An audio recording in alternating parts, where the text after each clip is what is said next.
So hello friends. இப்போ பார்த்தீங்கன்னா பாட்ஷா படத்தை பற்றி ஒரு சும்மா சின்னதாக பேசுவோமா? என்னன்னா பாட்ஷா படத்தை 3 மாதத்துக்கு ஒரு தடவை சன் டிவிக்காரன்னு போட்டுட்டே இருக்காங்க. அது பார்த்தீங்கன்னா படத்தை வெறுக்கவே முடியல. அது எப்போ பார்த்தாலும் படம் இன்ட்ரெஸ்டிங்காக இருக்கு. அந்த படத்தை நீங்கள் எப்போ வேணா பாருங்க. அந்த படம் என்னமோ இப்போ இருக்கிற டெக்னாலஜிலாம் யூஸ் பண்ணி எடுத்த மாதிரியே இருக்கும் படம். ஒரு 30 வருஷத்துக்கு முன்னாடி அந்த படம் மாதிரியே இருக்காது. அவ்வளோ இதாக இருக்கும். இன்னொன்று, அந்த படத்தில் ஒரு லாஜிக்கல் மிஸ்டேக் ஒன்று இருக்கு. பாட்ஷாவுக்கு மட்டும் வயசே ஆகாது, ஆண்டனி வயசாயிடும், ஆனால் பாட்ஷாவுக்கு மட்டும் வயசே ஆகாது. அது வந்து அந்த ஒரு லாஜிக்கல், அவ்வளோ பெரிய லாஜிக்கல் மிஸ்டேக் இருந்தும் அந்த படம் வந்து நம்மளுக்கு அவ்வளோ இன்ட்ரெஸ்டிங்காக இருக்கு. அதுக்கு காரணம் என்னவா இருக்குன்னா, அது மெயின் காரணம் சூப்பர் ஸ்டார் தான்.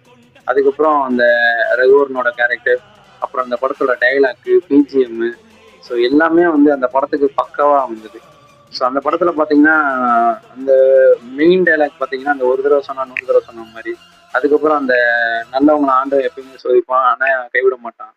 இதெல்லாம் பாத்தீங்கன்னா ஒரு முக்கியமா இருக்கும். அதே மாதிரி இன்னொரு டைலாக், பயம் பயமே வாழ்க்கையாயிடக்கூடாது அப்படின்னு சொல்லிட்டு அதெல்லாம் டைலாக் இருக்கும். ஸோ அந்த படத்தோட டைலாக்லாம் வந்து பாத்தீங்கன்னா அப்படியே எப்பவுமே எப்ப கேட்டாலும் அப்படியே ஃபயரா இருக்கும். ஸோ அது என்னன்னே தெரியல. I will never ever hate this பார்ட்ஸா மூவி. ஸோ பார்ப்போம். 39 வயசாயிருச்சு. இன்னுமே அந்த படத்தை வெறுக்க முடியல. எப்போ போட்டாலும் இன்னும் அடுத்த 3 மாசத்துக்கு ஒரு தடவை எப்படி சன் டிவிக்காரன் போடுவான் அந்த படத்தை. அப்பயும் நம்ம அந்த படத்தை உட்காந்து பார்க்க தான் போறோம். அது கரெக்டா தெரிஞ்சு வச்சுக்கிட்டாங்க. சண்டே ஈவினிங் போட்டா இந்த படத்துக்கு நல்ல ஒரு டிஆர்பி கிடைக்கும்னு தெரிஞ்சு வச்சுக்கிட்டாங்க. ஸோ பார்ப்போம். பாட்ஷா படத்தை இப்ப நம்ம ஏஜ் ஆனதுக்கு அப்புறமும் அந்த படம் எப்படி, நீங்க அந்த படத்தை ஒரு விஷயம் நோட் பண்ணி பாருங்க. எவ்ரி 10 இயர்ஸ் வந்து அந்த படத்தை பார்த்தீங்கன்னா, அந்த டெக்னாலஜி யூஸ் பண்ணி நல்லா அப்படியே நம்ம ஒரு வீட்டுக்கு வெள்ளை அடிச்சா எப்படி இருக்கும், அந்த மாதிரி அந்த படத்தை அப்பப்போ டெவலப் பண்ணி அந்தந்த டயத்துக்கு அந்த படம் அந்த டெக்னாலஜி யூஸ் பண்ணி அந்த படத்தை எடுத்தா எப்படி இருக்குமோ அப்படியே இருக்கும் அந்த படம். எப்ப பார்த்தாலும் அந்த படத்தை பார்த்தீங்கன்னா ஒரு பழைய படம் மாதிரியே இருக்காது. இப்ப வந்த படம் மாதிரியே தான் இருக்கும்.